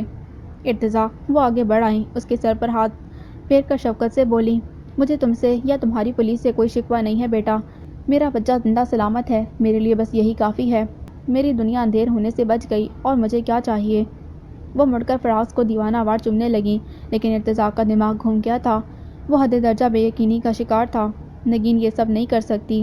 اسے یہ کہاں علم تھا کہ فراز کی والدہ نرسنگ ہوم میں تھیں، اور اگر نگین کو پتہ بھی ہوتا تو وہ اس کی اجازت کے بغیر اتنا بڑا قدم نہیں اٹھا سکتی تھی۔ پھر وہ کون تھی جس نے نگین بن کر فون کیا تھا؟ وہ چکرا کر رہ گیا۔ دشمن نیا کھیل کھیلنے کی تیاری میں تھا۔ وہ کسی عورت کو اس تماشے میں نگین بنا کر انوالو کر رہے تھے اور ان کی حرکت بے حد غیر ذمہ دارانہ اور غیر اخلاقی تھی۔ اپنی اس خطرناک دھوکہ دہی سے وہ ارتضیٰ کے گھر میں بھی کوئی نیا ہنگامہ کھڑا کر سکتے تھے۔ ارتضیٰ کو اپنا وجود زمین میں دھنستا محسوس ہوا تھا۔ جانے اب کیا ہونے والا تھا۔ وہ فکر اور تشویش میں گھر کر فراز کو دیکھنے لگا، جو ماں کی تسلی کروانے کے لیے انہیں اسی فیک کال کے بارے میں سمجھا رہا تھا۔ وہ کال نگین نے نہیں کی تھی۔ یہ بات فراز کو ہراساں کر رہی تھی۔ ماں کو سمجھانے کے بعد وہ ارتضیٰ کی طرف متوجہ ہوا تھا، کیا آپ کو یقین ہے ارتضیٰ کہ کال نگین نے واقعی نہیں کی تھی؟ کیسی باتیں کر رہے ہو فراز، میں جھوٹ بولوں گا تم سے؟ یہ بات اتنی ہی بے یقینی سی ہے جیسے سورج مغرب سے نکل آئے۔ پھر سب سے حیرت انگیز امر یہ ہے کہ نگین خود بگ ٹائیگر کا خاص شکار ہے۔ وہ کال کر کے اپنے آپ کو اس طرح خطرے میں کیوں ڈالے گی؟ ہو سکتا ہے وہ ایموشنل ہو گئی ہو۔ پھر وہی بات، وہ فراز کے اصرار پر چڑھ گیا تھا۔ میں نے کہا نا وہ اس امر سے بالکل بے خبر ہے کہ تمہاری امی آج کل کہاں رہائش پذیر تھیں۔ تمہاری کڈنیپنگ کے بعد میں نے ہی آنٹی کو گھر سے نکال کر اس نرسنگ ہوم میں ٹھہرایا تھا کہ وہ محفوظ رہیں۔ لیکن ارتضیٰ، سوال یہ اٹھتا ہے کہ وہ کون تھی جو نگین بن کر فون کر رہی تھی امی کو؟ کیا کوئی اور لڑکی نگین کے بھیس میں بات چیت کر کے میری ماں کے جذبات سے کھیل رہی تھی؟ وہ سخت پریشان تھا۔ ہاں، حقائق کچھ اسی قسم کی نشاندہی کر رہے ہیں۔ بگ ٹائیگر ایک ڈان ہے، سو ہوشیار بھی خوب ہے۔ وہ ہمیں اس طرح زچ کرنے کا منصوبہ بنا رہا ہے۔ مجھے کچھ کرنا ہوگا، میں اب آرام سے نہیں بیٹھ سکتا۔ وہ بے حد سنجیدہ تھا۔ میری بات سنو ارتضیٰ، فراز کی امی نے اسے پکارا تھا۔ حالات جس نہج پر آ گئے ہیں وہاں ہر قدم پھونک پھونک کر اٹھانا ہوگا۔ مجھے نگین کی بہت فکر ہے، وہ بدلتے حالات میں خطرے کا شکار نظر آ رہی ہے۔ تم سب سے پہلے بچے کی حفاظت کا بندوبست کرو، کہیں وہ لوگ انجانے میں آ کر نگین کو کوئی نقصان نہ پہنچا دیں۔ آپ فکر نہ کریں آنٹی، سارا ارینجمنٹ ہو چکا ہے۔ نگین مکمل طور پر تحفظ میں ہے۔ میرے گھر کے باہر کڑا پہرا ہے، فی الحال وہاں کوئی پرندہ پر نہیں مار سکتا۔ وہ جیسے خود سے ہی ہم کلام تھا، لیکن فراز نے اس کی بات رد کر دی تھی۔ ایسا مت کہیے ارتضیٰ، بگ ٹائیگر ایک مشہور زمانہ کرمنل کا نام ہے۔ وہ اپنے لوگوں کے ساتھ مل کر کچھ بھی کر سکتا ہے۔ شاید تم ٹھیک کہہ رہے ہو، بہرحال اب چپ رہ کر تماشا نہیں دیکھا جا سکتا۔ You just care of your self. میں پھر آؤں گا، فی الحال مجھے جانا ہوگا، میں فوراً کمشنر سے ملنا چاہتا ہوں۔ ارتضیٰ نے اس کا کندھا تھپکا اور اس کی والدہ سے چند رسمی جملوں کے تبادلے کے بعد اجازت چاہی تھی۔ کمرے سے نکل کر اس نے سب انسپکٹر صفدر اور اس کے 3 سپاہیوں کو محتاط رہنے کا مشورہ دیا تھا اور کمشنر صاحب کے آفس جانے کے ارادے سے اپنی جیپ کی طرف آ گیا تھا۔ جیپ سٹارٹ کرتے ہوئے وہ درمیانی رفتار پر ہاسپٹل سے باہر آ گیا تھا۔ جو ہی وہ اندرون شہر جانے والی شاہراہ پر مڑا تو اس کے موبائل کی بیپ نے کسی کال کا اشارہ دیا تھا۔ ارتضیٰ نے فوری طور پر ہیلو کہا تھا۔ دوسری طرف ایس پی رانا تھا۔ کہو کیا بات ہے رانا؟ ارتضیٰ نے رفتار کو کچھ کم کرتے ہوئے پوچھا تھا۔ سر آپ سے آئی جی صاحب بات کرنا چاہتے ہیں. There is an emergency. Emergency? ارتضیٰ نے تیزی سے دہرایا تھا. طبیعت کے انتشار اور کچھ ایمرجنسی کا سنتے ہی اس کی جیپ بھی سڑک پر لہرائی تھی. ارتضیٰ نے فوراً اسٹیئرنگ پر گرفت مضبوط کی اور پوچھا، کیا مطلب ہے رانا، کیسی ایمرجنسی؟ سر ریاض احمد کے گھر پر ڈکیتی کی واردات کی اطلاع ہے. واٹ؟ ارتضیٰ کی چیخ نکل پڑی تھی. پاؤں غیر ارادی طور پر بریک دبا گئے تھے اور پولیس کی اوپن جیپ ایک جھٹکا کھا کر سڑک کے درمیان رک گئی تھی. بھرا پورا روڈ ہونے کی وجہ سے کئی گاڑیوں نے ایک ساتھ بریک لگائے تھے. ارتضیٰ کی جیپ کے اچانک رک جانے سے ٹریفک کے بہاؤ میں خلل واقع ہوا تھا. دور تک ٹائرز کی چرچراہٹ اور بریکوں کی آواز سنائی دی تھی. کئی گاڑیاں ایک دوسرے سے ٹکرا کر رک گئی تھیں اور اب ہارن پر ہارن بجا رہی تھیں. پولیس جیپ کی وجہ سے کسی نے بھی ارتضیٰ کو اس لاپرواہی پر پھٹکارا نہ تھا، بس اپنی جگہ رہ کر گاڑی کے ہارن بجاتے ہوئے احتجاج کیا تھا. اپنی حماقت کا احساس ہوتے ہی ارتضیٰ نے جیپ دوبارہ اسٹارٹ کی اور تیزی سے سڑک کے کنارے میں اتار کر کھڑی کر دی تھی. ٹریفک کو گزرنے کا اشارہ دے کر وہ ایس پی رانا کی طرف متوجہ ہوا تھا. کب ہوئی یہ واردات؟ آئی ڈونٹ نو سر. تقریباً آدھا گھنٹہ پہلے. آئی جی صاحب نے آپ کو کال کی تھی. میں نے آپ کے حکم پر آپ کے گھر فون کیا تو پتہ چلا آپ فراز سے ملنے ہسپتال گئے ہیں. تب میں نے وہاں فون کیا تو اسی میں دیر ہو گئی سر. اصل بات آپ کو آئی جی صاحب بتائیں گے. او خدایا، یہ سب کیا ہو رہا ہے؟ ارتضیٰ کے منہ سے بے اختیار نکلا تھا. ادھر رانا اس کے جملے پر گھبرا گیا تھا. کیا ہوا sir? Anything wrong with you? No it's okay inspector Rana. تم آئی جی صاحب سے میری بات کرواؤ. ارتضیٰ نے اسے ٹال دیا تھا. اوکے سر، آپ ہولڈ کیجیے، میں کال ٹرانسفر کرواتا ہوں. نہیں رہنے دو، میں انہیں خود کال کر لیتا ہوں. اس نے فوراً منع کرتے ہوئے کال آف کی اور آئی جی صاحب کا نمبر ملا دیا تھا. وہ پہلے ہی پریشانی میں تھا اور اب یہ دوسرا پتھر بڑی تیزی سے آ گرا تھا. اللہ ہی جانتا تھا حالات کس رخ پر گامزن تھے. ریاض صاحب کے گھر ڈکیتی ہو جانا ناممکنات میں شامل تھا، اسی لیے وہ گھر پولیس کی تحویل میں تھا اور مکمل طور پر سیل تھا. غالباً اسی لیے ایس پی رانا نے ایمرجنسی کا لفظ استعمال کیا تھا. تبھی آئی جی صاحب کی ہیلو نے ارتضیٰ کی سوچ کو منتشر کیا. وہ فوراً ان کی طرف متوجہ ہوا تھا. یس سر، ارتضیٰ علی اسپیکنگ. اس کا انداز بے حد پروفیشنل تھا. ارتضیٰ کہاں ہیں آپ؟ آپ کی تلاش میں باقاعدہ سرکولر بھیجنے پڑیں گے. وہ حسب سابق طنز فرما رہے تھے. کوئی وقت ہوتا تو ارتضیٰ ان کے طنزی انداز کو انجوائے کرتا، لیکن اس وقت وہ آپ الجھا بیٹھا تھا. جل کر بولا، آپ کا سرکولر مل چکا ہے، اسی لیے خدمت میں حاضر ہوں سر. یہ آخر کیا ہو رہا ہے مسٹر ڈی آئی جی؟ آپ یہ سب کیا کرتے پھر رہے ہیں؟ کیوں، میں نے اب کیا کر دیا؟ اس نے تحمل سے پوچھا. ریاض احمد کا گھر پولیس کسٹڈی میں ہونے کے باوجود کباڑ خانہ بنا دیا گیا ہے. کیا یہ فضول کام آپ کا ہے؟ واٹ یو مین سر؟ میں آپ کو ڈکیت نظر آتا ہوں؟ وہ سخت ناگواری سے بولا تھا. میں نے آپ کو ڈکیت نہیں کہا مسٹر ارتضیٰ، نہ ہی میرا کوئی ایسا مطلب تھا. مجھے لگتا ہے آپ کچھ پریشان ہیں. میں ٹھیک ہوں سر، آپ ٹو دی پوائنٹ بات کیجیے. میں ٹو دی پوائنٹ ہی بول رہا ہوں. اس بار وہ سلگے تھے. مسٹر ارتضیٰ، آپ کو ریاض احمد کے گھر کی تلاشی لینے سے پہلے مجھے انفارم کرنا چاہیے تھا. یہ تلاشی ہائی کمان کی اجازت کے بغیر. سوری سر، ارتضیٰ نے ان کی بات درمیان میں ہی کاٹی. I am not responsible for this. میں ابھی ریاض صاحب کے گھر کے پاس سے گزرا بھی نہیں، پھر انفارم کرنے کا سوال کہاں سے اٹھ گیا؟ کیا ان کے گھر کی تلاشی لی گئی ہے؟ ہاں، صورتحال سے یہی اندازہ لگایا گیا ہے. پورا گھر بکھرا پڑا ہے. پلیز آپ سب کام چھوڑ کر فوری طور پر ریاض صاحب کے گھر جائیے اور مجھے فائنل رپورٹ دیجیے. اگر تلاشی آپ نے نہیں لی تو پھر یہ کس کا کام ہے؟ آپ جانتے ہیں میں بھی ہائی کمان کے سامنے جواب دہ ہوں، اور اب یہ پولیس ڈپارٹمنٹ کی عزت اور ساکھ کا سوال ہے. پولیس کی کسٹڈی میں رہنے والا گھر اتنی ریدہ دلیری سے آخر کون اجاڑ سکتا ہے؟ Oh my God, what the hell is going on here? Irtaza کا سانس رکنے لگا تھا. اسے سخت وحشت ہو رہی تھی. اس کے کچھ کرنے سے پہلے ہی بگ ٹائیگر نے یہاں آ کر اپنا کمال دکھا دیا تھا. ارتضیٰ خود کو بے بس محسوس کر رہا تھا. اف، میں کیا کروں؟ اگر انہیں بلیک فائل مل گئی تو؟ اس کا وجود کپکپانے لگا. وہ بمشکل سنبھل کر بولا، اوکے سر، میں وہاں پہنچتا ہوں. 2 گھنٹے کے اندر آپ کو فل اینڈ فائنل رپورٹ مل جائے گی. All right mister DIG, you have to be alert. Don't worry sir, میں پوری طرح احتیاط رکھوں گا. اس نے سیل فون آف کرتے ہی اسٹیئرنگ پر سر جھکا لیا تھا. آنکھوں کے آگے تارے ناچنے لگے تھے. سر گھوم رہا تھا. ایسا لگتا تھا جیسے زمین اور آسمان گھوم گئے ہوں. یہ کیا کر دیا تھا بگ ٹائیگر نے؟ ریاض احمد کے گھر کے باہر کئی پولیس موبائلز موجود تھیں. لوگوں کا ایک ہجوم تھا. آوازوں کا شور اور پولیس کا لوگوں کو قابو کرنا ارتضیٰ کو دور سے ہی دکھائی دے گیا تھا. یقیناً یہ واردات بہت خاص تھی اور حساس نوعیت اختیار کر گئی تھی. وہ جیپ سائڈ میں کھڑی کر کے اندر کی طرف بڑھ گیا تھا. اسے آتا دیکھ کر کئی آفیسرز ٹینشن ہو گئے تھے، جبکہ پولیس کے اندر ہلچل سی مچ گئی تھی. وہ اسے سیلیوٹ کرتے راستے میں کھڑے لوگوں کو پرے دھکیلنے لگے تھے. ارتضیٰ سب کو نظر انداز کرتا گھر کے اندر چلا آیا تھا. پورا گھر زلزلے کا شکار نظر آ رہا تھا. ہر چیز الٹ پلٹ ہو چکی تھی. ریاض صاحب کا 2 منزلہ خوبصورت گھر اس وقت نقشے فرادی بنا خود پر گزرے ہنگامہ خیز حالات کی طرف اشارہ کر رہا تھا۔ وہ اسے دیکھ دیکھ کر ارتزاق کا دل ڈوب رہا تھا۔ نگین نے صبح گھر کے جن خاص کونوں اور جگہوں کی نشاندہی کرتے بلیک فائل چھپانے کا خیال ظاہر کیا، وہ سب کی سب اوپن ہو چکی تھیں۔ ہال میں لگی چغتائی کی آرٹ کے پیچھے بنے چور خانوں کے جدید ترین لاک کھل چکے تھے اور ان کے اندر موجود جیولری اور مختلف اشیاء بے جان پتھروں کی طرح کمرے میں بکھری پڑی تھیں۔ ہال کے صوفے اور کشن ادھرے پڑے تھے اور اندر کا نرم فوم ہزاروں ٹکڑوں کی صورت چاروں طرف کچرے کی طرح بکھرا پڑا تھا۔ کمرے کی ہر چیز وحشی ہاتھی کی مستی کی بھیٹ چڑھی محسوس ہو رہی تھی۔ پورا ہال تہس نہس تھا۔ ارتزاق تیزی سے زینہ پھلانگتا نگین اور ریاض صاحب کے کمروں کی جانب دوڑا چلا آیا تھا۔ وہاں بھی وہی صورتحال تھی۔ نگین کا کمرہ عبرت انگیز منظر پیش کر رہا تھا۔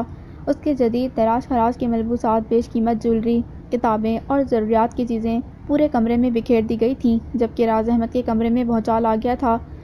وہ قدادم تصویر جس میں نگین اپنے ماما بابا کے ساتھ کھڑی مسکرا رہی تھی، وہ زمین پر دو ٹکڑے ہوئے پڑی تھی اور اس تصویر کی بیک پر بنے تہخانے کا دروازہ چوپٹ کھلا تھا۔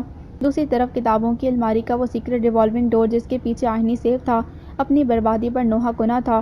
نگین کی ماما کی جیولری کے مہنگے ترین سیٹ زمین پر پڑے اپنی بے وقتی پر رو رہے تھے۔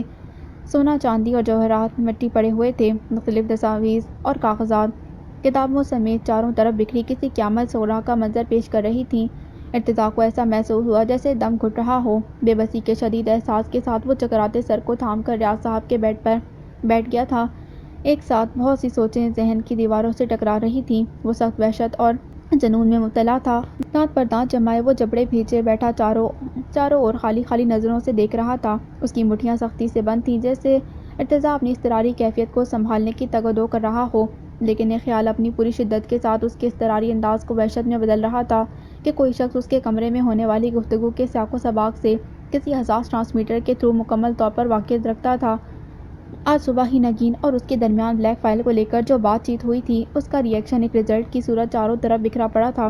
یہ حقیقت روز روشن کی طرح عیاں تھی کہ ڈی آئی جی ارتضیٰ علی کو مسلسل ٹریس کیا جا رہا تھا۔ اس کے کمرے میں ہونے والی ہر بات چیت کسی خودکار ٹرانسمیٹر کے ذریعے دشمن کے کانوں تک پہنچ رہی تھی۔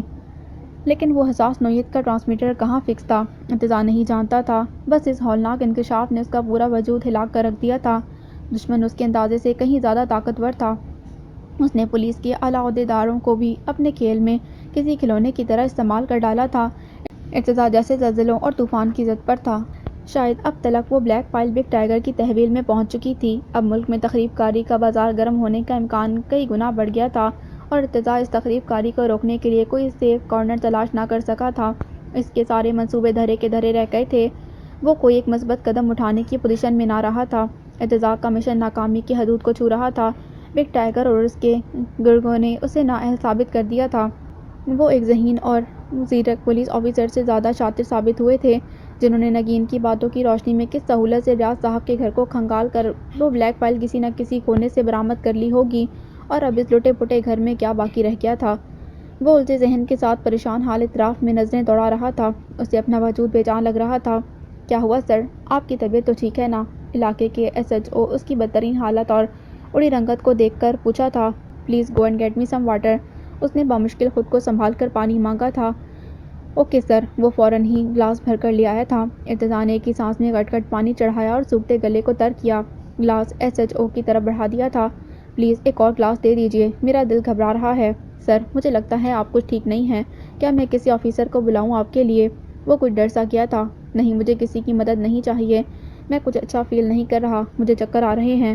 ارتضیٰ نے سر پکڑ لیا تھا۔ سر، آپ ایسا کریں، اس کمرے سے فوراً باہر آ جائیں۔ یہاں 3 آدمیوں کا قتل ہوا تھا۔ خون کی بو اور موت کے احساس کے تحت شاید آپ خود کو سنبھال نہیں پا رہے۔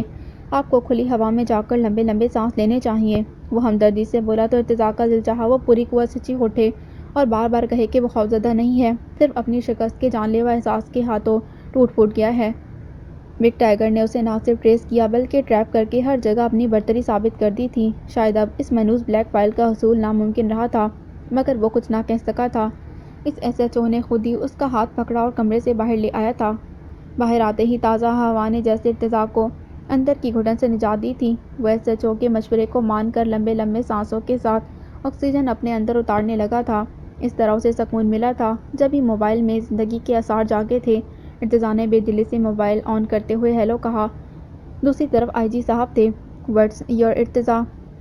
وہ بڑے پروفیشنل انداز میں پوچھ رہے تھے۔ "فرسٹ رپورٹ کیا ہے؟ کیا یہ واقعہ کوئی ڈکیتی کی واردات ہے؟" "نو سر، بہت حساس اور سنگین نوعیت کا معاملہ ہے۔ مجھے براہ راست کمشنر سے بات کرنی ہوگی۔" "کمشنر صاحب سے؟ لیکن کیوں ارتضیٰ؟ پہلے مجھے اصل سچویشن سے باخبر کیجیے۔ آپ ہر بار خود کو ہلکا کرنے کمشنر صاحب کے پاس کیوں پہنچ جاتے ہیں؟" وہ جیسے طیش میں آ گئے تھے۔ "سر، یہ معاملہ خاصا سینسٹیو ہے۔ اتنی سنجیدہ صورتحال کو میں اسی سے شیئر کروں گا جو اس معاملے کو سنبھال سکے، اس لیے بہتر ہوگا آپ اس بیچ مداخلت نہ کریں۔" ارتضیٰ نے رکھائی سے جواب دیا تو وہ بے طرح سے جزبز ہوئے۔ "What do you mean Irtaza? Never ignore me like this۔ کیا آپ بھول رہے ہیں آپ کس سے مخاطب ہیں؟" "سوری سر، ریاض صاحب کا کیس میرے سپرد کیا گیا ہے اور میں اس کیس کو لے کر ڈائریکٹ ہائی کمشنر کو جواب دہ ہوں۔" "What nonsense you are talking mister Irtiza, آپ شاید ہوش میں نہیں ہیں۔ میں آپ ہی کے ڈپارٹمنٹ سے متعلق ہوں اور مت بولیے آپ کا باس بھی ہوں۔ میں آپ کو آرڈر دیتا ہوں کہ فوری طور پر مجھے اس معاملے کی رپورٹ دیجیے، ورنہ دوسری صورت میں مجھے ہائی کمان کو آپ کے خلاف ایک نوٹس ارسال کرنا پڑے گا۔" "سوری سر، مجھے دھمکیاں نہ دیں پلیز۔ آپ یقیناً میرے باس ہیں لیکن اس کیس میں آپ کے اوپر والوں کو جواب دہ ہوں۔ امید ہے آپ میری گزارش کو سمجھ سکیں گے۔ یہ میری مجبوری ہے۔ میں آپ کو کوئی رپورٹ نہیں دوں گا سر۔ دیکھیے، یہ آپ اچھا نہیں کر رہے۔ دس از ٹوٹلی الیگل ایٹیٹیوڈ۔ آپ کو اس کے لیے ہائی کمان کے حضور ایکسپلینیشن دینی ہوگی۔ Okay sir, I will ready for it. Irtaza نے سنجیدگی سے جواب دے کر رابطہ منقطع کر دیا تھا۔ ادھر SHO نے حیرانی سے ارتضیٰ کو دیکھا تھا جو ماتھے پر ہزار شکنی ڈالے کھڑا تھا، جیسے IG صاحب کی دھمکی اسے ناگوار گزری ہو۔ "سر، یہ کیا کیا آپ نے؟ یہ غلط ہے سر۔" اس نے جیسے ارتضیٰ کو سمجھانے کی کوشش کی تھی۔ "Don't worry, this is not your concern. آپ اپنا کام کیجیے۔" وہ اتنے اکھڑے لہجے میں بولا کہ بیچارہ SHO شرمندہ سا ہو کر نظر چرا گیا تھا۔ ارتضیٰ نے وہیں کھڑے کھڑے بکھرے سے گھر پر آخری نگاہ ڈالی اور باہر نکل آیا۔ جیپ سٹارٹ کر کے وہ سڑک پر لے آیا۔ اس کا انداز پرسوچ تھا اور اب وہ سیدھا اپنے گھر جا رہا تھا، جہاں ایک مشکل ٹاسک کسی پزل کی طرح حل کرنا تھا۔ جیپ گھر کے باہر سیکیورٹی گارڈ کے پاس چھوڑتے ہوئے وہ تیز قدموں سے اندر چلا آیا تھا۔ کچن ڈور سے جھانکتی بوا نے ارتضیٰ کو بے وقت گھر آتا دیکھ کر فوراً وال کلاک پر نظر ڈالی تھی۔ دوپہر کے 12 بجنے کو تھے۔ اس وقت ارتضیٰ کا اچانک گھر چلے آنا بے حد غیر معمولی تھا۔ گھر کے سبھی لوگ جانتے تھے اس کی ڈیوٹی صبح 9 بجے سے شروع ہو کر رات 9 بجے تک جاری رہتی تھی اور اس دوران وہ کم ہی گھر آیا کرتا تھا۔ کوئی بات ہوتی تو عموماً فون پر بات کر لیا کرتا۔ اس طرح وہ اپنی غیر موجودگی میں اپنی فیملی ممبر کے لیے بھی محتاط رہا کرتا تھا۔ لیکن آج اس کا یوں لپکتے قدموں سے گھر میں داخل ہونا سبھی کے لیے ایک انجمبے کا باعث تھا، کیونکہ ارتضیٰ شاید اپنے آپ میں نہیں تھا۔ اس کا اضطراری انداز اور مزمل وجود اس کی پریشانی کا غماز تھا۔ "کیا ہوا میرے بچے؟" بوا نے کچن سے باہر آ کر فکر مندی سے پوچھا۔ وہ ان کی آواز پر یوں پلٹا تھا جیسے کسی خطرے کے احساس پر چیتا اپنے ٹارگٹ پر لمحہ بھر کو ہٹے۔ اس نے انگلی ہونٹوں پر رکھ کر بوا کو چپ رہنے کی ہدایت کی تھی۔ "آئے ہائے، کیا ہو گیا؟" وہ آواز دبا کر بھی گھبراہٹ سے بول اٹھی تھیں۔ ارتضیٰ لپکتے قدموں سے آ کر بوا کے منہ پر ہاتھ رکھتے شرمساری سرگوشی سے بولا، "ابھی خاموش رہیے، دشمن ہماری آواز سن رہا ہے۔" "ہائے اللہ!" وہ سینے پر ہاتھ رکھ کر اچھل پڑیں۔ ان کی بے ساختہ آواز ارتضیٰ کے ہاتھ تلے دب گئی تھی۔ عین اسی لمحے میمونہ اپنے کمرے سے باہر آئی تھی۔ ارتضیٰ کا بوا کا منہ دبوچے دیکھ کر گھبراہٹ آگے بڑھیں اور سرسراتے لہجے میں بولیں، "کیا پاگل ہو گئے ہو ارتضیٰ؟ تم نے بوا کا منہ کیوں ہاتھ تلے دبا رکھا ہے؟" "ارے دلہن، چپ ہو جاؤ، دشمن سن رہا ہے۔" بوا نے تیزی سے لبوں پر رکھے ہاتھ ہٹا کر گویا اطلاع دی تو ارتضیٰ سر پیٹ کر رہ گیا تھا، لیکن میمونہ بیگم اپنی جگہ سے ہل نہ سکیں۔ انہوں نے فکر مندی سے اپنے جوان بیٹے کو دیکھا تھا۔ وہ انہیں خاموش رہنے کا اشارہ کر رہا تھا۔ "کیا ہوا؟" میمونہ نے پریشانی سے اشاروں کی زبان میں پوچھا تھا۔ تب ان کی تسلی کے لیے ارتضیٰ نے کارنر ریک سے لیٹر پیڈ اور قلم اٹھایا اور اس پر ایک نوٹ لکھ کر انہیں حقیقت سمجھانے کی کوشش کی تھی۔ "خاموش۔" میمونہ اس کے لکھے کو پڑھ کر دنگ رہ گئیں۔ ان کا چہرہ لمحوں میں فک ہوا تھا۔ ارتضیٰ کا تھکا وجود، پریشان حال سراپا اور تفکر کے سائے میں بجھتا چہرہ دیکھ کر انہیں بیٹے کی مشکل کا فوری طور پر احساس ہوا تھا۔ وہ ارتضیٰ کی درخواست پر بوا کو لے کر فوراً اپنے کمرے میں چلی گئی تھیں۔ انہوں نے دروازہ لاک کر دیا تھا۔ ارتضیٰ نے ماں کو لکھ کر سمجھا دیا کہ وہ ابھی اور اسی وقت پورے گھر کی تلاشی لینا چاہتا تھا، سو اسے کام کے وقت ڈسٹرب نہ کیا جائے۔ خود کار ٹرانسمیٹر کا سراغ لگانا ضروری تھا، ورنہ گھر والوں کی گفتگو بگ ٹائیگر کے لوگوں کی سماعت میں اترتی رہتی۔ مہا ابھی کالج سے نہیں لوٹی تھی۔ وہ امی اور بوا کو کمرے میں بھیج کر دوبارہ گھر سے باہر آیا تھا۔ ڈیوٹی پر موجود پہرہ دیتے سپاہیوں میں سے اس نے 3 کا انتخاب کیا تھا۔ وہ صورت سے ہی ہوشیار اور ایماندار دکھائی دے رہے تھے۔ ارتضیٰ نے چپکے چپکے انہیں صورتحال سے آگاہ کیا اور ٹرانسمیٹر کی تلاش کے کام میں اپنے ساتھ شامل ہونے کا کہہ کر گھر کے اندر لے آیا تھا۔ نرلا پوشن ان تینوں کے سپرد کر کے وہ گھر کے اوپر کے حصے میں آ گیا تھا۔ سب سے پہلے اس نے اپنے کمرے کی چھان بین کرنی تھی۔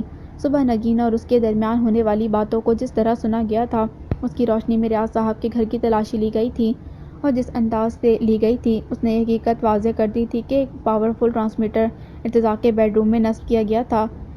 ارتضیٰ کو اب اسی ٹرانسمیٹر کو ڈھونڈ نکالنا تھا۔ وہ دبے قدموں کمرے میں داخل ہوا تھا۔ تیز دھوپ کے باوجود اس کا کمرہ ملگزے اندھیرے میں ڈوبا ہوا تھا۔ کھڑکیوں پر دن کے اس پہر بھی دبیز پردے پڑے تھے جو سورج کی روشنی کو روکے کھڑے تھے۔ ارتضیٰ نے آہستگی سے پردے پرے کیے اور دونوں دریچے کھول دیے۔ کمرہ یکدم روشنی سے بھر گیا تھا۔ اب وہ آسانی سے تلاشی کا کام انجام دے سکتا تھا۔ اس نے کمرے کے بیچ ٹھہر کر چاروں طرف کا جائزہ لیا تھا، پھر وہ ٹیلی فون سیٹ کی طرف بڑھا تھا۔ یہ سرکاری فون تھا، اس پر وہ احکامات دیتا اور وصول کرتا تھا۔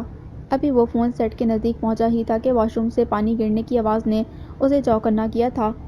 وہ تیزی سے واش روم کی طرف لپکا، لیکن دروازہ بند تھا۔ اس کا ذہن فوری طور پر نگین کی طرف گیا تھا۔ یقیناً وہی واش روم میں تھی اور غالباً نہا رہی تھی۔ ارتضیٰ کو فکر لاحق ہو گئی تھی۔ نگین باہر آتی اور ارتضیٰ کو بے وقت سامنے دیکھتی تو ضرور مخاطب کرتی، اور اس کا پکارنا ہی دشمن کو اس کی گھر پر موجودگی کا پتہ دے دیتا۔ ٹرانسمیٹر اس کمرے میں تھا، اور جانے کتنے تھے اور کہاں کہاں چھپائے گئے تھے۔ ارتضیٰ نہیں چاہتا تھا کہ بگ ٹائیگر کے لوگ اس کی گھر آمد سے باخبر ہوتے۔ وہ انہیں ان کی بے خبری میں مارنے کا پلان بنا رہا تھا۔ اب اسے ہر حال میں وہ حساس آلہ تلاش کرنا تھا جو اس کے کمرے سے دشمنوں کے کسی نادیدہ مخبر کے فرائض بخوبی انجام دے رہا تھا۔ وہ نگین کی وجہ سے باتھ روم کے دروازے پر الرٹ کھڑا تھا۔ اسے نگین کے نکلنے کا انتظار تھا، اور انتظار طویل نہیں تھا۔ تقریباً 5 منٹ کے بعد ہی واش روم کا بند دروازے کا لاک کھلا اور نگین سر پر ٹاول لپیٹے بھیگے بدن کے ساتھ واش روم سے باہر نکل آئی تھی۔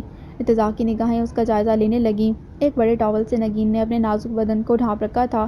اس کے کندھے برہنہ تھے اور اس پر پانی شبنم کے قطروں کی طرح چمک رہا تھا۔ اس کی نظر ارتضیٰ پر پڑ چکی تھی۔ اسے باتھ روم کے قریب کھڑا دیکھ کر وہ حیرت سے کچھ کہنے کو تھی کہ ارتضیٰ کے بھاری ہاتھ نے نگین کے پھول سے گلابی لب اپنے پہرے میں لے لیے تھے۔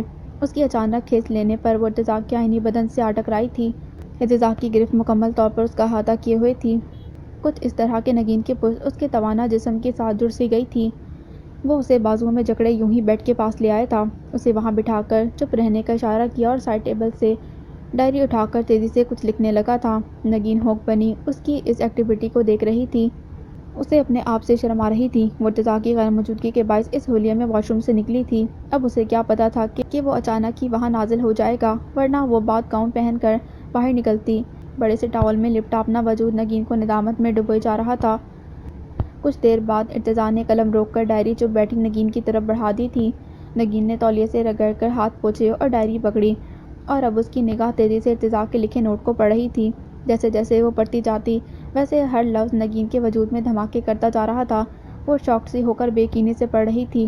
ارتضیٰ نے لکھا تھا، ہمارے اس گھر میں خودکار ٹرانسمیٹر موجود ہے جو اتنا حساس آلہ ہے کہ جو تمہارے سانسوں کے ردم کو بھی کیچ کر سکتا ہے۔ دشمن جانے کب سے ہماری سرگرمیوں پر نظر رکھے ہوئے ہے۔ وہ ہمارے ارادوں، باتوں اور ہر طرح کے پلان سے باخبر ہے۔ اسی لیے آج وہ مجھ سے پہلے تمہارے گھر کی تلاشی لے کر ایک چھاپہ مار کارروائی کر چکا ہے۔ وہ تمام جگہیں جن کے خاص ہونے کی تم نے نشاندہی کی تھی اوپن ہو چکی ہیں۔ تمہارا گھر، خصوصاً ریاض صاحب کا کمرہ اور ہال عبرت گاہ بنا ہوا ہے۔ پورے گھر میں بکھرا سامان، زیورات اور کاغذات قیامت کا سماں پیش کر رہے ہیں۔ میں بہت پریشان اور فکر مند ہوں نگین۔ شاید وہ بلیک فائل دشمن کے ہاتھ لگ چکی ہے۔ بہرحال فی الوقت جو ہونا تھا ہو چکا ہے، لیکن میں بگ ٹائیگر کو معاف نہیں کر سکتا۔ مجھے اس کمینے کے ہاتھ سے وہ بلیک فائل چھیننی ہوگی۔ پلیز ابھی تم میری مدد کرو اور اس کمرے میں نصب ٹرانسمیٹر کو ڈھونڈنے میں میرا ساتھ دو۔ اس دوران تم کوئی بھی بات نہیں کرو گی۔ اگر پھر بھی کچھ پوچھنا ہو تو لکھ کر بات کر لینا۔ Oh my God, what the hell is this? Nageen کے پورے وجود میں جیسے بگولے سے اٹھنے لگے تھے۔ وہ ساکت سی ہو کر ارتضیٰ کو گھور رہی تھی۔ اس کا نوٹ پڑھ کر اس کے حواس جواب دے گئے تھے۔ وہ سجائی نہیں دے رہا تھا۔ کیسی تلپٹ ہو کر رہ گئی تھی ان سب کی زندگی۔ ایک چھوٹی سی کالی فائل نے ان کی زندگی میں کس طرح ہلچل مچا دی تھی۔ اب وہ سب اپنے گھر کے اندر بھی محفوظ نہ رہے تھے۔ مخالف قوت اتنی فاسٹ اور پاورفل تھی کہ وہ ایک ذمہ دار پولیس عہدیدار کے ذاتی گھر میں اس کے دن بھر کی ایکٹیویٹی کو جاننے کے لیے جانے کتنے ٹرانسمیٹر نصب کر چکی تھی، اور فیملی میں سے کسی کو کانوں کان اس عمل کی خبر نہ ہو سکی تھی۔ ہائے اللہ، نگین کی سوچیں اس کے اختیار سے باہر تھیں۔ ہائے اللہ، میرا گھر، پاپا کی محنت سے بنا اور ماما کی محبت سے سجا وہ گھر جس میں میں نے زندگی کے سب سے خوبصورت دن گزارے تھے، آج دشمنوں نے ناپاک قدموں سے اسی گھر کو اپنی نجاست سے بھر دیا تھا، اور میں کتنی بے بسی سے ارتضیٰ کے لکھے ایک مختصر نوٹ کے توسط سے یہ منحوس اطلاع وصول کر رہی ہوں۔ اس کی آنکھوں میں نمکین پانی بھرنے لگا تھا، ہونٹ کپکپا رہے تھے۔ وہ جتنا خود کو سنبھال رہی تھی اتنا بے قابو ہو رہی تھی۔ کیسا درد تھا وہ، اندر ہی اندر پگھلتا ہوا، عذاب بن کر رگوں میں دوڑتا ہوا۔ وہ بے کسی سے رو پڑی تھی۔ اف، کتنا مشکل اور اذیت ناک تھا یوں بے آواز رونا۔